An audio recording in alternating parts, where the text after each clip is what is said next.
Romanos capítulo 12, versículo 1, versículo 2. Vamos a leerlos, mis hermanos. Dice la palabra de Dios. Así que, hermanos, os ruego por las misericordias de Dios que presentéis vuestros cuerpos en sacrificio vivo, santo, agradable a Dios, que es vuestro culto racional. No os conforméis a este siglo, sino transformaos por medio de la renovación de vuestro entendimiento, para que comprobéis cuál sea la buena voluntad de Dios, agradable y perfecta. Amén. Señor, queremos ante ti nuevamente presentarnos en oración, pidiéndote para que hables a nuestro corazón y que tú puedas hacernos sensibles ante tu palabra. Oh Dios, que aunque tu palabra pueda ser quizás un poco fuerte, sin embargo podamos nosotros recibirla con gratitud, entendiendo de que es esta la palabra de Dios que necesitamos escuchar para que, como dice este pasaje, nuestro pensamiento y mente sean renovados, sean transformados.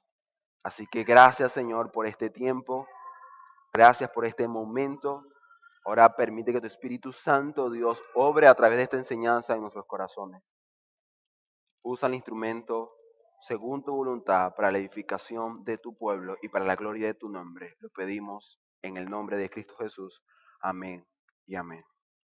Pueden sentarse.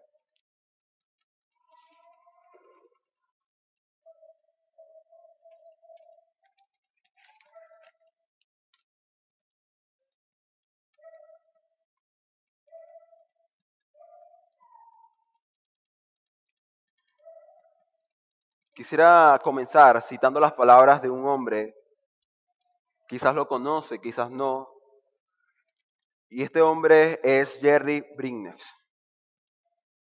Era un autor y maestro de la Biblia, muy conocido por su libro más popular, el cual tenía por nombre En pos de la santidad. Se dice que vendió más de 1 millón de copias. Este hombre tuvo la oportunidad de estar en las oficinas de la iglesia de Miguel Núñez. Y Miguel Núñez comenta, lo dice en una predicación que particularmente fue de mucha ayuda para desarrollar ciertos puntos de este pasaje o de esta predicación. Él dice que le invitaron a él que aprovechando este momento tan oportuno y tan bueno, les comentara algo acerca de su vida. Esto porque ellos entendían que este hombre no solamente era un hombre intelectual, un hombre conocedor de la escritura, con gran trayectoria en el ministerio, sino también porque era un hombre piadoso. Bueno, Miguel Núñez comenta que sus palabras nunca las va a olvidar. Y este hombre lo que dijo fue las siguientes palabras. Yo he estado en el ministerio cristiano por mucho tiempo, dentro y fuera de los Estados Unidos. Durante este tiempo he conocido a muchos cristianos capaces, talentosos, pero he conocido a muchos menos cristianos piadosos. Qué fuerte, ¿no? Pero me temo que estas declaraciones son reales, hermanos. Hermano, te pregunto a ti ahora, ¿cuántos cristianos piadosos conocemos? Tú conoces. ¿Cuántos cristianos piadosos conocemos? ¿Sabes cuál es nuestra tendencia? Cuando hablamos de un cristiano piadoso, señalamos al ministerio. Bueno, ellos son los piadosos. Por algo están predicando la palabra. Hermano, estoy hablando aquí de pastores, ministros, hablando de cristianos. ¿Sí? Nos podemos encontrar quizás con personas talentosas, intelectuales, llenas de mucho conocimiento, pero según este hombre, muy pocos piadosos. ¿Por qué razón? ¿Por qué pasa esto? ¿Qué está sucediendo? Bueno, mi hermano y amigo, quisiera decirte que este pasaje nos revela no la única, pero una razón muy importante de por qué razón hay pocos cristianos piadosos. De por qué razón hay tan poca piedad en nosotros como cristianos. Y esta respuesta lo que revela es una situación tan lamentable. Es que la razón por la cual hay poca piedad es que hay pocas mentes renovadas, sino más bien conformadas, moldeadas por la filosofía y corrientes de pensamiento de este mundo. Por esta razón, el título de este sermón es el siguiente: necesitamos mentes renovadas. Repito, necesitamos mentes renovadas. El título tiene toda la intención de hacerte ver que necesitamos esto. Espero por la gracia del Señor que al final de esta predicación tú puedas decir: yo necesito esa mente renovada, transformada, para vivir una vida de piedad, una vida entregada a Dios. Por esta razón quisiera compartir el argumento que estaré desarrollando durante la predicación. Y es: no debemos vivir como el mundo, sino renovar nuestra mente para una vida entregada a Dios. Repito, no debemos vivir como el mundo, sino renovar nuestra mente para una vida entregada a Dios. Pretendo desarrollar o defender este argumento en dos partes principales, o dos segmentos, o dos divisiones. Versículo 1, presenten sus cuerpos a Dios, primera división. La segunda parte de mi sermón tiene por nombre una mente renovada para una entrega completa. Repito, una mente renovada para una entrega completa. Ahora sí, mis hermanos, vayamos a nuestro versículo 1 nuevamente y así comenzamos. Primera división, presenten sus cuerpos a Dios. ¿Cómo comienza nuestro pasaje? Comienza de esta manera: así que hermanos, una palabra conocida, ¿cierto? Esta palabra es usada muchas veces en las epístolas con el fin de que ahora la audiencia, en este caso los hermanos de Roma, que Pablo no conocía, se dieran cuenta que esta parte o este contenido que se presentaría sería el resultado o la resolución de lo que anteriormente se ha mencionado o se ha dicho. Quiero recordarte, hermanos, que en las cartas originales no existían capítulos o números grandes y números pequeños. Era una carta corrida. Comenzaba y luego terminaba con un punto y final. Así que cuando Pablo está diciendo estas palabras, lo que está expresando es que lo que va a decir es el resultado de lo antes dicho. Y nuestras palabras quizás más conocidas en esta iglesia serían nuestras aplicaciones o resoluciones.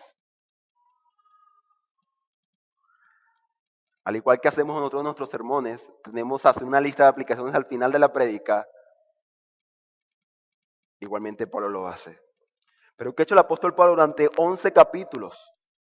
Hermano, lo que ha hecho es presentar el evangelio. El apóstol Pablo ha dado un resumen sustancial e importante de lo que es el evangelio. Pablo no conocía a estos hermanos, pero si algo podía Pablo entender que ellos necesitaban, es que necesitaban conocer el evangelio.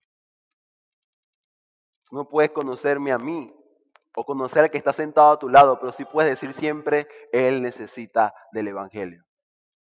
Y el apóstol Pablo es lo que hace en 11 capítulos. Él presenta, él habla de la inmensidad del amor de Dios, de lo inmerecido de su gracia, de la abundancia de su benevolencia. Habla de lo inexplicable de su paciencia y la capacidad de su tolerancia. Y lo más sorprendente de todo esto es que Pablo pone en claro que todo esto Dios lo ha hecho para hombres pecadores. Para hombres que no merecen ni una gota de misericordia y de gracia. ¿Y sabe cómo el apóstol Pablo resume todas estas verdades? Lo dice en el versículo 1. Las misericordias de Dios. Pero ¿qué debemos hacer, mis hermanos, y amigos ante la misericordia de Dios. Pablo dice, presenten vuestros cuerpos en sacrificio vivo, santo, agradable a Dios. Qué interesante, ¿no? Pablo habla de un sacrificio de los cuerpos de aquellos que han recibido una verdad. Quizás usted ha leído la Biblia o tiene conocimiento de la Escritura, sabrá que la idea de sacrificio no es nueva en la Biblia. Desde el antiguo pacto, Dios ha demandado sacrificios. Hace poco leíamos en la lectura consecutiva en Levíticos de los sacrificios que había que entregar y presentar a Dios. Pero aquí ahora habla de sacrificios, pero no de un animal, de un cordero. Dice, vuestros cuerpos. Bueno, pero para entender cómo es que yo tengo que ofrecer mi cuerpo como un sacrificio, ¿de qué estamos hablando? Hermanos, tenemos que entender y ver todo esto a la luz de lo que Pablo podía ver cuando decía estas palabras. Y es que, hermano, Pablo está hablando que nuestro cuerpo, nuestro todo debe ser presentado, debe ser entregado completamente a Dios. Tú dices, pero ¿por qué tengo que hacer yo eso? Te lo recuerdo, hermano y amigo, porque ya un perfecto cordero fue entregado, fue Cristo Jesús. Hermano, ante el sacrificio de Cristo, ante a uno que era perfecto, que no cometió ningún pecado y sin embargo fue presentado ante Dios como un sacrificio santo, perfecto y agradable para Dios. Es que nosotros tenemos que entender ahora que también debemos sacrificarnos y entregarnos a Dios. Lo que Pablo está diciendo es, por las misericordias de Dios, porque Cristo se entregó y murió por nosotros para nuestra salvación, es que ustedes ahora tienen que presentarse a Dios de igual manera como un sacrificio ante Él. Hermanos, sí, Jesús, Dios mismo, se entregó como un sacrificio. ¿Crees tú o piensas tú que Dios demandará menos a nosotros, que somos criaturas? No, Dios pide y demanda todo y siempre ha sido así. ¿Recuerdas el mandamiento más importante según Jesús? Según el orden, amarás a Dios con todo, con toda tu mente, con todo tu corazón, con todas tus fuerzas. Ama a Dios con todo, sin reservas, plenamente, completamente.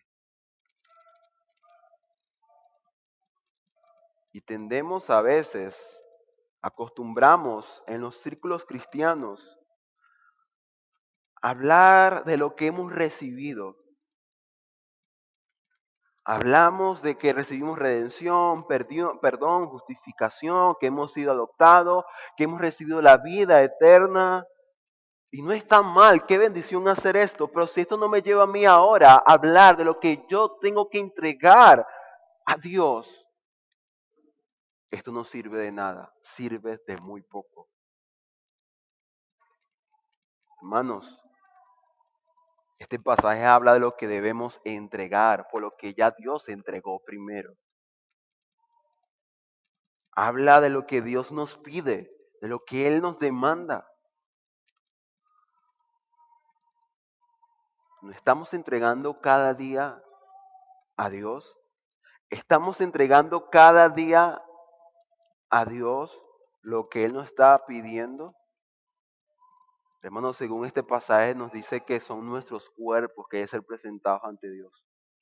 Y la idea que aquí Pablo tiene es la idea de un holocausto, del todo consumido, donde todo se entregaba a Dios, que todo era un acto pleno, completo de oración a Dios.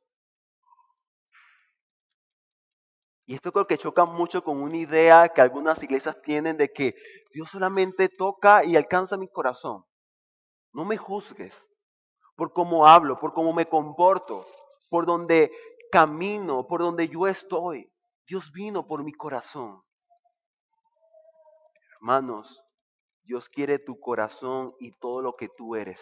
te quiere completo. Aún nuestros cuerpos, según Pablo, deben ser presentados a Dios. Pero mira cómo, como un sacrificio. Pero míralo como lo dice, sacrificio vivo. ¿Qué qué está diciendo? En la antigüedad para entregar un cordero había que matarlo y muerto yacía en el altar. Paradójicamente, lo que Pablo está diciendo a los hermanos de Roma y nos dice hoy a nosotros es que nuestro sacrificio es de un tipo que muere estando vivo. ¿De qué estamos hablando? Hermanos, nuestros cuerpos, como decía un hombre del Señor, son más que una carcasa que porta nuestra alma. Es más que eso. Nuestros cuerpos, dice John MacArthur, no solo tienen nuestro físico, sino también los anhelos perversos de nuestra mente, emociones y voluntad. Esos son nuestros cuerpos. En nuestro cuerpo yace la humanidad.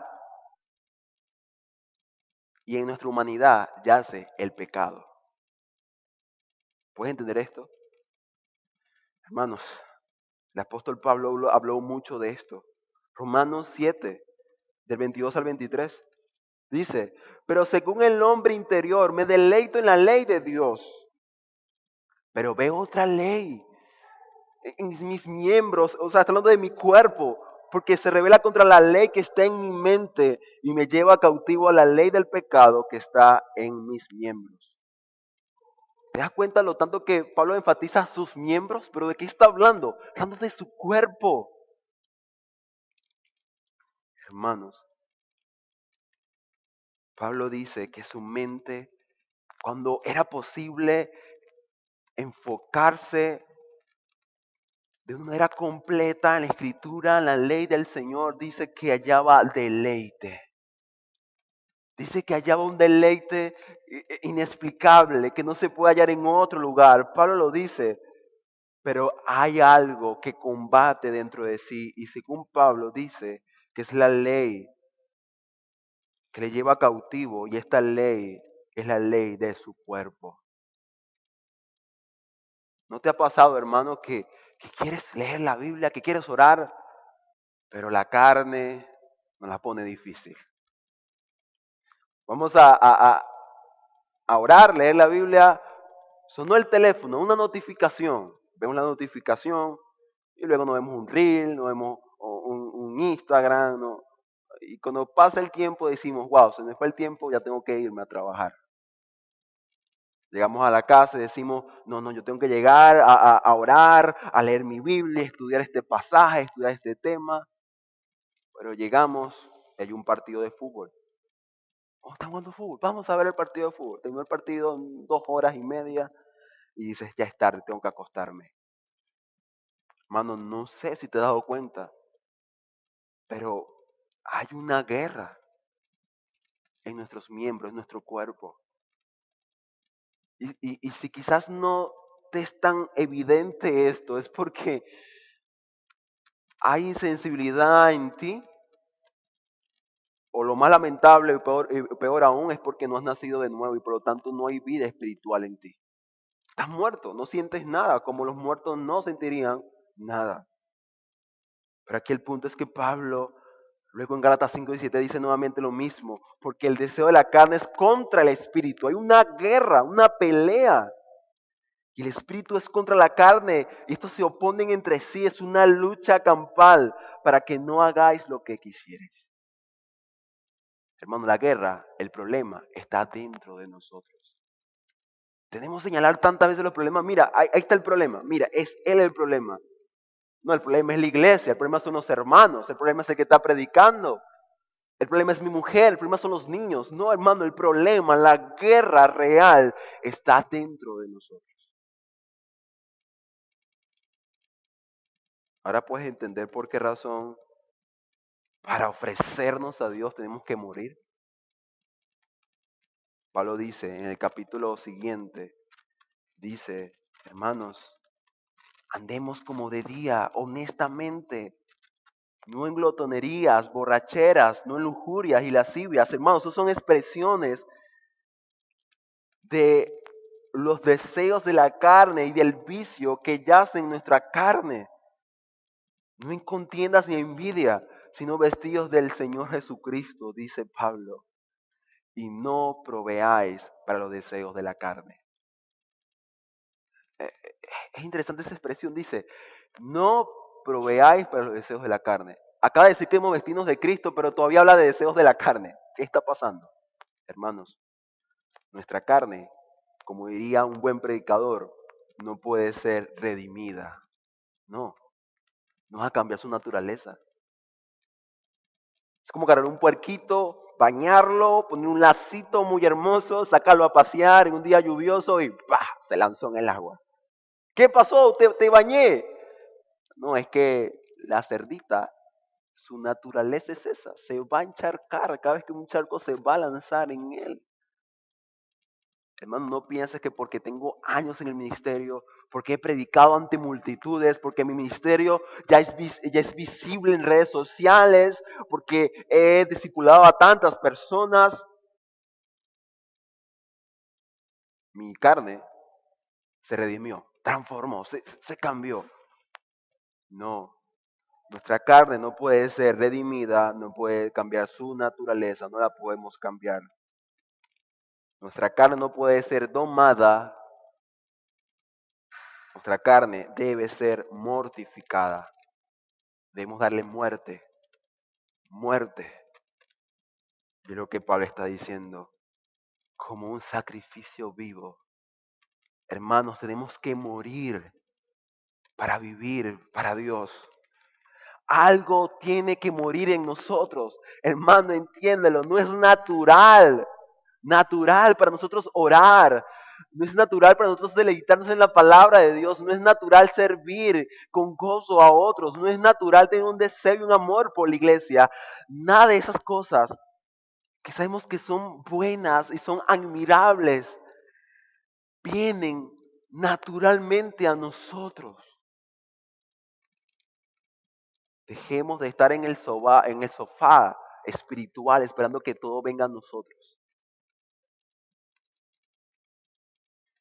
Es como aquel que dice, yo quiero un trabajo. Señor, ponme un trabajo, pero nunca sale a buscar el trabajo. No, hermanos. Tenemos que hacer algo. Y es llevar nuestra carne, nuestro cuerpo a la cruz. Sacrificarlo. Hermanos, aún en la Escritura podemos ver tantos ejemplos de ver cómo el cuerpo se convierte en un instrumento para la maldad, para la iniquidad, y no para la justicia.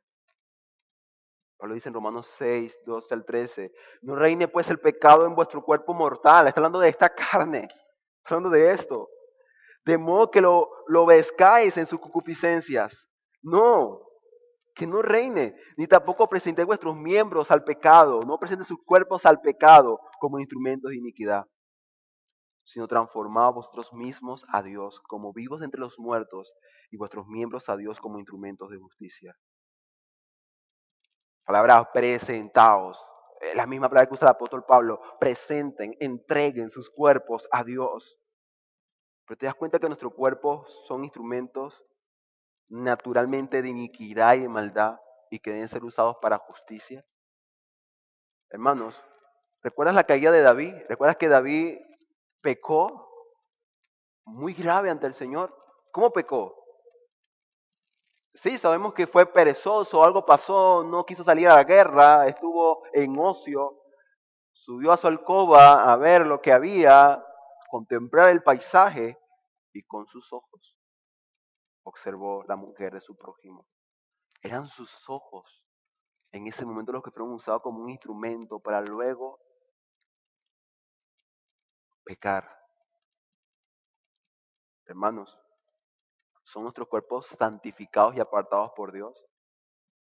Hacemos ese pacto que dijo Job, que ha hecho un pacto con sus ojos para no llegar a contemplar y desear la Virgen, debemos de saber de que nuestros cuerpos pueden ser usados para la maldad y el pecado, viendo lo que no deberíamos ver, hablando lo que no deberíamos estar hablando, chismoseando, murmurando de otras personas, nuestras manos tocando y agarrando lo que no es nuestro, nuestros pies para ir a un lugar donde no deberíamos estar. Hermanos, nuestros cuerpos son un medio en el cual se expresa nuestra adoración, nuestra devoción, nuestra entrega. ¿Es una entrega a Dios o una entrega al pecado, a las pasiones y concupiscencias de nuestra carne? Pero mira cómo este sacrificio debe ser vivo, santo, agradable, hermano. Nuestra entrega debe ser como la entrega de Cristo. Tremendo, ¿no? Nuestra entrega debe estar al nivel de Cristo. Hermano, debemos de tanto ver, no es que el hermano no lo está haciendo, ¿por qué lo tengo que hacer yo? No, mira a Cristo, Cristo el Señor, es tu objetivo, no yo, no el hermano Gilbert, no tu hermano que está sentado a tu lado, es Cristo la medida. Cuando la medida son otros hombres, siempre vamos a ser justos y santos, porque siempre vamos a conseguir a alguien peor que nosotros. La medida es Cristo. Pero al final del pasaje también es importante, y es que Pablo dice que este culto es un culto racional. Creo que prestemos atención primero a la primera palabra, culto. Hermanos, esta palabra es familiar para nosotros. Estamos en este momento en culto, ¿cierto? Pero Pablo dice que esta entrega total de lo que somos nosotros a Dios es un culto. Hermanos, debemos entregar todo en todo tiempo. Debemos entregar todo en todo lugar. Hermanos, este es nuestro verdadero culto. El vivir cada día entregándolo todo a Dios, todo. Tu trabajo, tu familia, lo que tú eres, tus pensamientos, tu voluntad, tus deseos, todo entregado a Dios. Hermanos, es vivir y entender que todo está unido cuando todo lo hacemos para la gloria y la honra de su nombre. Su palabra claramente dice, y haced todo bien para el Señor, porque al Señor servís. Hermanos, es un error fatal, dañino y peligroso pensar que el culto comienza a las 10 de la mañana y termina a las 12 del mediodía o 2:30. No, hermano, no. Nuestra semana debe ser una semana de culto, de adoración a Dios. Si entendemos esto, no vamos a llegar el domingo como que, oh, llegué, ahora voy a adorar a Dios, ahora sí voy a adorar a Dios. No, hermano, no, hermana. Toda la semana debemos estar adorando a Dios, consciente de que no debemos reservar nada para nosotros, sino que todo debe ser presentado al Señor, pero es un culto racional. Lo que Pablo está diciendo es que este culto es un culto lógico, que es lógico, que es correcto, que tiene sentido que vivamos de esta manera. ¿Por qué? Por las misericordias de Dios.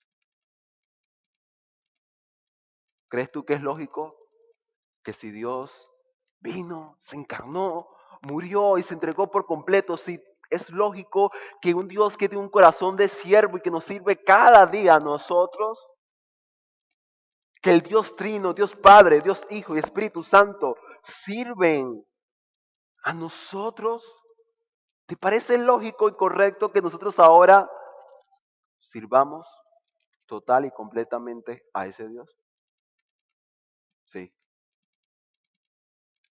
es lo que tenemos que hacer. Fuera de esto, sería una total locura, sería algo irracional.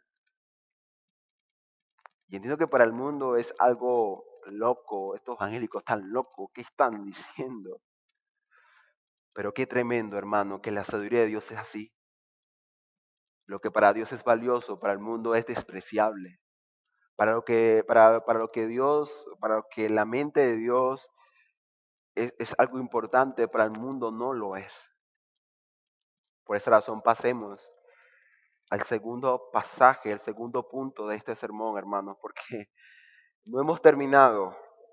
Quizás tú puedes decir, ok, ya sé, tengo que ofrecer mi vida como un sacrificio vivo, santo, agradable a Dios. ¿Cómo yo entiendo, cómo yo sé si mi vida en este momento ha sido un sacrificio agradable a Dios? Y esto es importante, hermanos, porque te digo, claramente la palabra lo muestra, al menos en el ejemplo de Caín y Abel, que Dios hace eso. Dios acepta como también rechaza sacrificios. Así que, ¿cómo hago, hermano? ¿Cómo hago para presentar mi cuerpo como un sacrificio agradable, santo a Dios? Lo responde el versículo 2. Así que vayamos a esta segunda división, una mente renovada para una entrega completa. Comienza este versículo con un imperativo pasivo que es negativo porque nos manda a no hacer algo.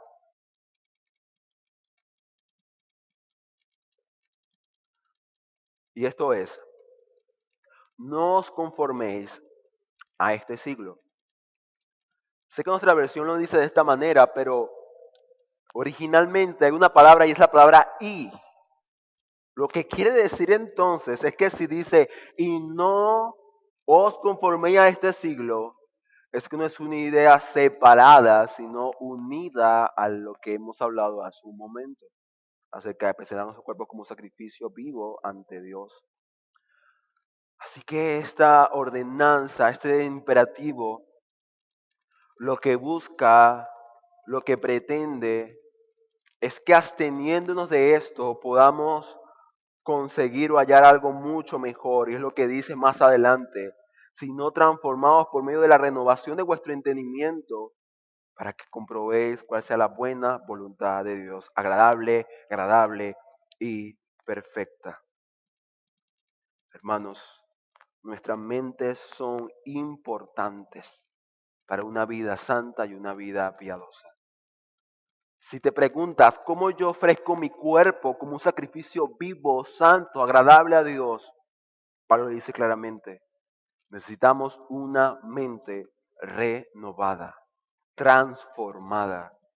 Hermano, piensa en tu mente o nuestras mentes como un lugar tan importante como es la torre de control que se halla en todo aeropuerto. Hay una pequeña torre, quizás no es tan grande, pero es importante, porque en esta torre se controlan los aviones que aterrizan y que van de salida e informan el movimiento, la dirección de los mismos para que no hayan choques y accidentes. Hermano, nuestra mente es una torre de control. Nuestra mente es importante para una vida devota, para una verdadera vida devocional. Si hay una razón por la cual hay poca piedad en los cristianos, y es extraña hallarla, es porque pocas mentes han sido renovadas o están activamente y progresivamente transformadas por la verdad de Dios. Es muy diferente saber doctrinas, conocer doctrinas, a conocer al Dios de esa doctrina. Tú puedes decir, ¿y cómo es que no conozco a Dios? Si estoy en una iglesia bíblica, aquí se predica la palabra constantemente. Hermanos, necesitamos es conocer a Dios. Aprender doctrina lo aprende cualquiera. Hay gnósticos, gente que es atea y conoce mejor la Biblia que lo que tú y yo podemos conocerla. Conocen la Biblia, pero no conocen al Dios de la Biblia. Mori decía, el Dios que adoramos determina nuestra conducta. Repito, El Dios que adoramos determina nuestra conducta. Hermanos, como decía Miguel Núñez, un Dios pequeño en la mente de los creyentes es la explicación de una vida pobre en la piedad. Un Dios pequeño. Pero ¿por qué tener un Dios pequeño, hermanos, si nuestro Dios es grande y glorioso? Te lo respondo, porque no lo conoces como deberías conocerlo. Mucho se ha dicho, y lo vuelvo a repetir nuevamente, somos lo que creemos. Somos lo que creemos. Nuestra vida es una expresión de algo más profundo, es lo que hemos abrazado como verdad dentro de nosotros.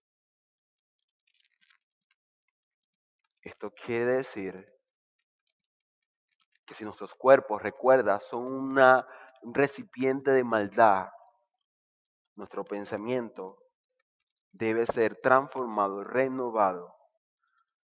Necesitamos una influencia real y constante de las Sagradas Escrituras, de la palabra de Dios.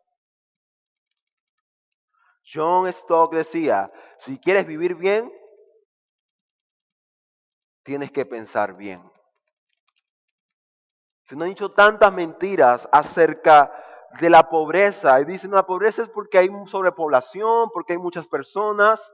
No, hay pobreza en el mundo, en la sociedad, en las familias, en la economía, por mentiras que han sido creídas como ciertas. Puedo decirte, hermano, que la pobreza y la miseria espiritual en la cual te encuentras es porque has abrazado mentiras como verdad. El único remedio de esto es que necesitamos más de la palabra, más de Dios, y que ese conocimiento, por medio del Espíritu Santo, transforme lo que creemos. Pero para lograr esto, hermanos, es importante hacer algo, y es oponernos a la influencia que nos presiona, la influencia, el movimiento del mundo que nos busca de seducir y nos busca mover de la verdad que hemos conocido.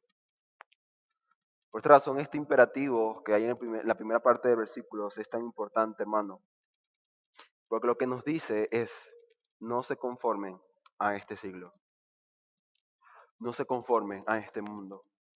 El mundo siempre nos ejercerá presión para adoptar la ideología y el pensamiento y la forma de ver y entender las cosas. Todos tenemos una visión del mundo. Todos tenemos una historia que contar. Y la del mundo es la peor que puede existir. Porque no es solamente una historia. No es solamente, bueno, esa es la forma como él piensa o ve la vida. A veces nos parece que lo que creemos, lo que creen otros es poco importante, con tal que no me afecte. El problema es que sí afecta, y afecta muchísimo. Hermanos, no podemos ceder ante la presión del mundo. Nos están bombardeando constantemente redes sociales, la televisión, medios de comunicación, los colegios. Sales a la calle, te están bombardeando, te están informando algo. No podemos adoptar la ideología de género. Ellos buscan presionarnos para hacernos creer que no está mal el abortar. Matar una criatura que está hecha a la imagen de Dios en el vientre de mujeres.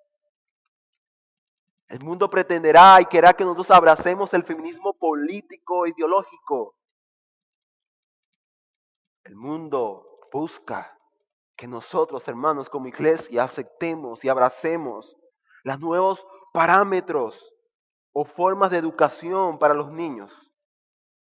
Ahora el Estado nos dice cómo criar a los niños. ¿Qué les parece? Hay una presión terrible y cada día más será peor. La pregunta sería, ¿cuánto amor tenemos por la verdad? como para estar dispuesto a morir por ella.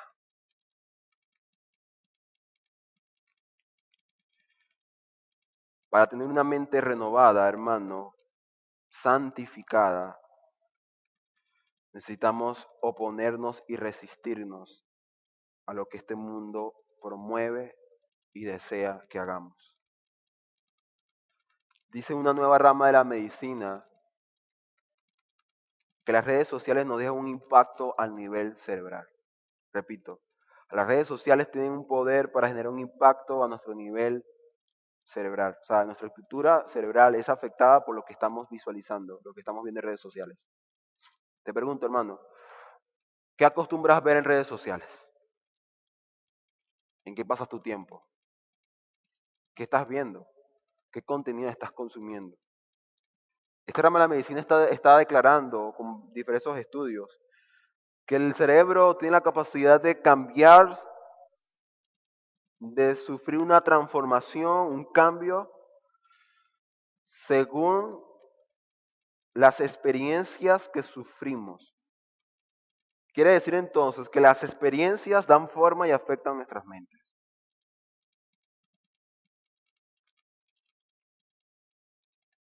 Y el mundo lo sabe. Las grandes corporaciones, ese grupo reducido pero poderoso del mundo, lo sabe. Por esa razón usa cantantes, usa actores, gente que la gente sigue, jugadores de fútbol, de básquet, para promover la suciedad ideológica, para promover y propagar la mentira de Satanás. Hermanos, cada vez que te dan un consejo, y tú sabes que esto viene del mundo porque no te lo ha dicho un cristiano, un hermano en la fe, maduro en la palabra, lleno de la palabra, ¿qué hacemos? Hermano, es escandaloso, es sorprendente, pero, y me disculpan, aquí tengo gripe.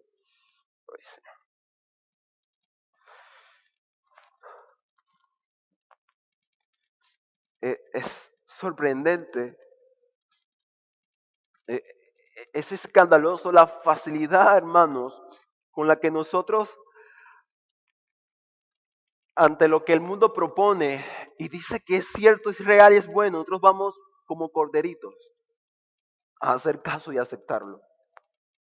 Hermanos, tengo de pensar que mi vida es mi vida, me pertenece a mí. Pablo ha dicho, mi cuerpo es un sacrificio vivo ante Dios, no me pertenece nada.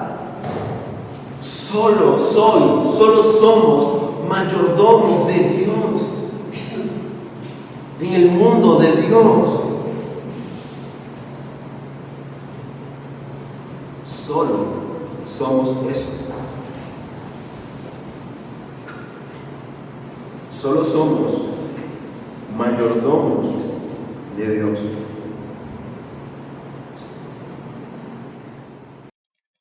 Hermano, ¿tú sabes qué dice Primera de Juan, capítulo 5, versículo 19? Mira lo que dice el apóstol Juan. Dice, sabemos que somos de Dios. ¿Escúchate esto? Sabemos que somos de Dios. ¿Y qué del mundo? Dice que el mundo entero, no una parte del mundo, no solamente es España, porque España está terrible. En España, mira, hasta los niños le están diciendo cómo colocarse preservativos. No solamente es España, no solamente son algunos estados de Norteamérica, no, todo el mundo entero está bajo el maligno. ¿Escuchaste bien? El mundo está bajo el maligno. Me pregunto entonces, ¿por qué no cuestionar todo lo que el mundo está promoviendo? Hermano, si el mundo está promoviendo algo, lo más seguro es que eso que está promoviendo tenemos que rechazarlo. Porque es un mundo que está bajo la operación, bajo la influencia del mismo Satanás, hermano. Inexplicablemente, soberanamente, Dios así lo ha querido. El mundo está bajo el control y dominio de Satanás. Decía el filósofo Séneca, contemporáneo con Pablo, decía esto acerca de Roma. Y recuerden que los que están recibiendo estas palabras son romanos y habitan en Roma. Él decía de este lugar, Roma es una cloaca de iniquidad. Repito, Roma es una cloaca de iniquidad. No, hermanos, debemos hacer todo lo contrario. No podemos adaptarnos, apegarnos al molde que el mundo tiene. ¿Sabes qué es lo más loco e ilógico y tonto de la ideología de género? Que dice que todos tenemos la oportunidad de hacer lo que queremos hacer, de creer lo que queremos creer. Entonces, un cristiano habla en contra de esta ideología y el tal es considerado como intolerante. Ok, pero no hablabas de hace un momento de una libertad para decir lo que queríamos y ahora me estás señalando a mí como homofóbico. No, la verdad es que ellos no quieren que el mundo quiera lo que el mundo quiere querer o creer, mejor dicho. Ellos quieren que nosotros creamos lo que ellos creen. Ellos tienen un molde, según lo que dice aquí el pasaje, exactamente esto.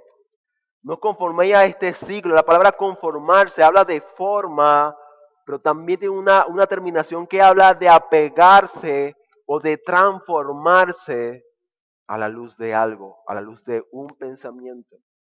Alguna versión habla de mundo, pero esta versión dice siglo. Y creo que la palabra siglo es más sencilla de entender, que no habla del globo terráqueo, de un pedazo de tierra literal, sino más bien habla de la forma de pensamiento del mundo. Pero el fin, el propósito de rechazar todo esto, hermano, es que nuestra mente, en cambio, sea transformada por la renovación de nuestro pensamiento. Hermanos, la palabra aquí transformación viene de una palabra que significa metamorfosis. Esta palabra habla de un cambio, pero un cambio para mejor. Es como una evolución hacia algo mayor o mejor. Esta idea creo que es ilustrada fácilmente con la idea de una oruga, ¿no? Que es un gusano, que asqueroso, ¿no? Un gusano, hay gente que le gusta, no le agrada a los gusanos, les da pavor, les da miedo. Yo no grito cuando un gusano, pero sí lo mato. Yo sí lo mato.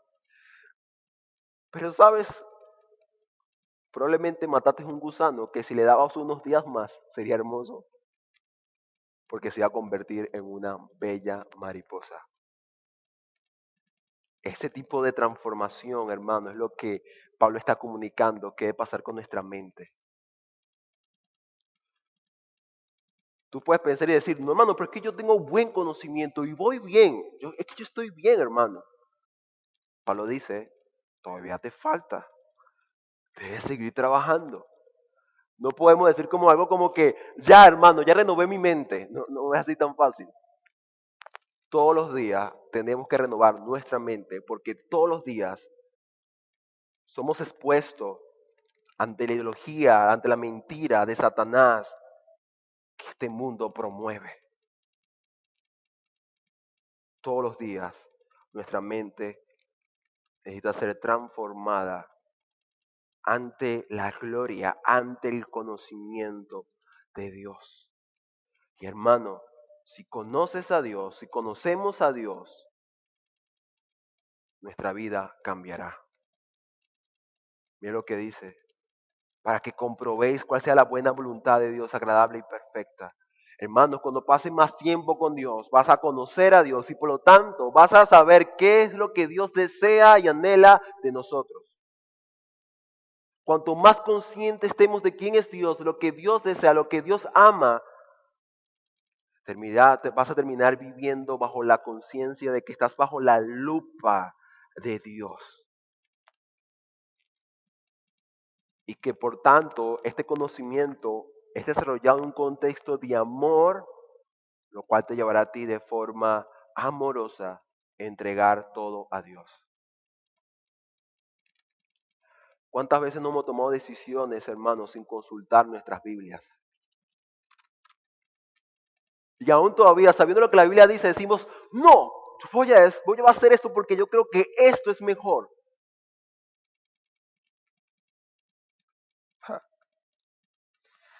Hermanos, no nos sorprendamos, hermanos, si nuestra vida no crece en piedad y no somos más como Cristo, si nos conformamos con un día viernes y un día domingo. Come solamente 2 días a la semana, 2 días a la semana para ver qué sucede con tu cuerpo. ¿Cómo te vas a sentir? Vas a terminar en un hospital, casi muerto. Nuestras almas también necesitan ser nutridas de la palabra, hermano. Nuestra alma, nuestra mente necesita ser nutrida por la bendita palabra de Dios. Necesitamos que la palabra de Dios cambie, transforme, que deje en un mejor estado nuestra mente. Porque con una mente renovada, una mente santificada, una mente llena del conocimiento de Dios, vamos a poder ofrecer nuestros cuerpos, ahora sí, como sacrificio vivo, santo y agradable a Dios. Antes de hacer cualquier cosa, hermano y amigo, pensamos. Así que necesitamos una mente renovada, una mente llena de Dios para vivir para la gloria de Dios. Es imposible una vida de piedad con una mente impía. Pero recuerda, hermanos, que todo esto lo podemos hacer por las misericordias de Dios. No solamente porque ante lo que Dios ha hecho somos retados, movidos, llamados a hacer lo mismo, de ofrecer nuestra vida como un sacrificio, sino porque ese sacrificio bendito y glorioso nos da todas las cosas para vivir una vida de sacrificio. Hermano, ese sacrificio de Cristo nos da una mente capaz de deleitarse y de ser transformada por su palabra. Este sacrificio nos ha dado la bendición de no estar solos, porque el Consolador nos acompaña durante toda la semana, 24/24. 24/7.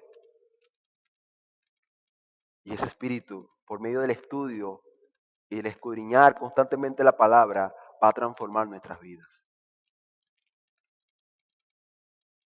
Necesitamos cristianos con convicciones fuertes que no se dejen mover con facilidad por este mundo. Decía John Piper que necesitamos ejercitar un pensamiento de un peregrino y un extranjero. ¿Cómo es eso? Que recordemos que somos extranjeros en este mundo y que por lo tanto todo lo que el mundo promueva, todo lo que el mundo diga debe ser juzgados por las reglas del reino del cual yo pertenezco.